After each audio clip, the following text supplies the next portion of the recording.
ഇന്ന് വായിക്കുന്ന വിശുദ്ധ വേദപുസ്തക ഭാഗം ഉൽപ്പത്തി പുസ്തകം 28-ാം അധ്യായം 1 മുതൽ 22 വരെയുള്ള വാക്യങ്ങൾ.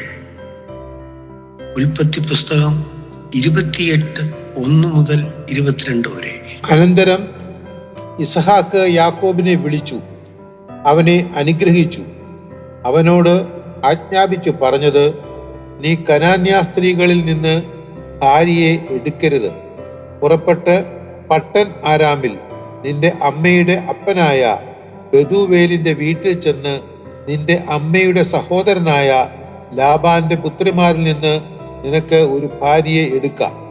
സർവശക്തനായ ദൈവം നിന്നെ അനുഗ്രഹിക്കുകയും നീ ജനസമൂഹമായി തീരത്തക്കവണ്ണം നിന്നെ സന്താനപുഷ്ടിയുള്ളവനായി പെരുക്കുകയും ദൈവം ഏബ്രഹാമിന് കൊടുത്തതും നീ പരദേശിയായി പാർക്കുന്നതുമായ ദേശം നീ കൈവശമാക്കേണ്ടതിന് ഏബ്രഹാമിന്റെ അനുഗ്രഹം നിനക്കും നിന്റെ സന്തതിക്കും തരികയും ചെയ്യുമാറാകട്ടെ. അങ്ങനെ ഇസഹാക്ക് യാക്കോബിനെ പറഞ്ഞയച്ചു. അവൻ പദൻ ആരാമിൽ ആരാമ്യനായ ബെഥൂവേലിന്റെ മകനും യാക്കോബിന്റെയും ഇശാവിന്റെയും അമ്മയായ റെബേക്കയുടെ സഹോദരനുമായ ലാബാന്റെ അടുക്കൽ പോയി. ഇസഹാക്ക് യാക്കോബിനെ അനുഗ്രഹിച്ച് പാട്ടാൻ ആരാമിൽ നിന്ന് ഒരു ഭാര്യയെ എടുപ്പാൻ അവനെ അവിടേക്ക് അയച്ചെന്നും അവനെ അനുഗ്രഹിക്കുമ്പോൾ നീ കനാന്യ സ്ത്രീകളിൽ നിന്ന് ഭാര്യയെ എടുക്കരുത് എന്ന് അവനോട് കൽപ്പിച്ചതും യാക്കോബ് അപ്പനെയും അമ്മയെയും അനുസരിച്ച് പദ്ദാൻ ആരാമിലേക്ക് പോയതും ഏശാവ് അറിഞ്ഞപ്പോൾ കനാന്യ സ്ത്രീകൾ തന്റെ അപ്പനായ ഇസഹാക്കിന് ഇഷ്ടമുള്ളവരല്ല എന്ന് കണ്ട് ഏശാവ് ഇസ്മായേലിന്റെ അടുക്കൽ ചെന്ന് തനിക്കുള്ള ഭാര്യമാരെ കൂടാതെ ഏബ്രഹാമിന്റെ മകനായ ഇസ്മയേലിന്റെ മകളും നെബായോത്തിന്റെ സഹോദരിയുമായ മഹാലത്തിനെയും വിവാഹം ചെയ്തു. എന്നാൽ യാക്കോബ് ബർഷേമയിൽ നിന്ന് പുറപ്പെട്ട് ഹരാനിലേക്ക് പോയി. അവൻ ഒരു സ്ഥലത്ത് എത്തിയപ്പോൾ സൂര്യൻ അസ്തമിക്കൊണ്ട് അവിടെ രാപ്പാർത്തു. അവൻ ആ സ്ഥലത്തെ കല്ലുകളിൽ നിന്ന് എടുത്ത് തലയണയായി വെച്ചു അവിടെ കിടന്നുറങ്ങി.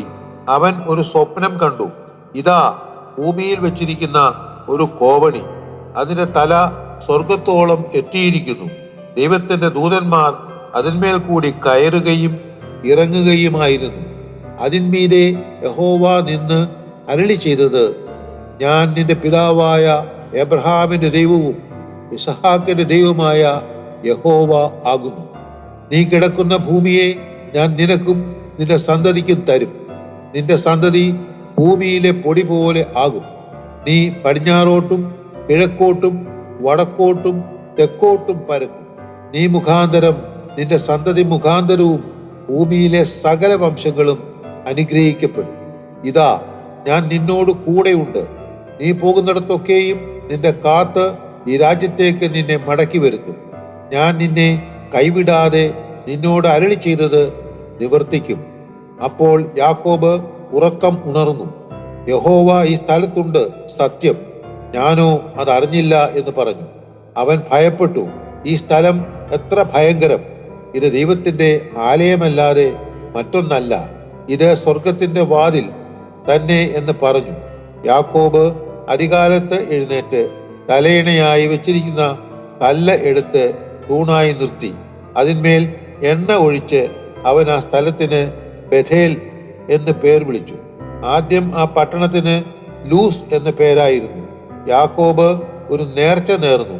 ദൈവം എന്നോടുകൂടി ഇരിക്കുകയും ഞാൻ പോന്ന ഈ രാത്രിയിൽ എന്നെ കാക്കുകയും ഭക്ഷിപ്പാൻ ആഹാരവും ധരിപ്പാൻ വസ്ത്രവും എനിക്ക് തരികയും എന്നെ എൻ്റെ അപ്പന്റെ വീട്ടിലേക്ക് സൗഖ്യത്തോടെ മടക്കി വരുത്തുകയും ചെയ്യുമെങ്കിൽ യഹോവ എനിക്ക് ദൈവമായിരിക്കും. ഞാൻ തുണയായി നിർത്തിയ ഈ കല്ല് ദൈവത്തിന്റെ ആലയവും ആകും. നീ എനിക്ക് തരുന്ന സകലത്തിലും ഞാൻ നിനക്ക് ദശാംശം തരും എന്ന് പറഞ്ഞു. ഇവിടെ വേദപുസ്തക ഭാഗം വായിച്ച് അവസാനിക്കുന്നു.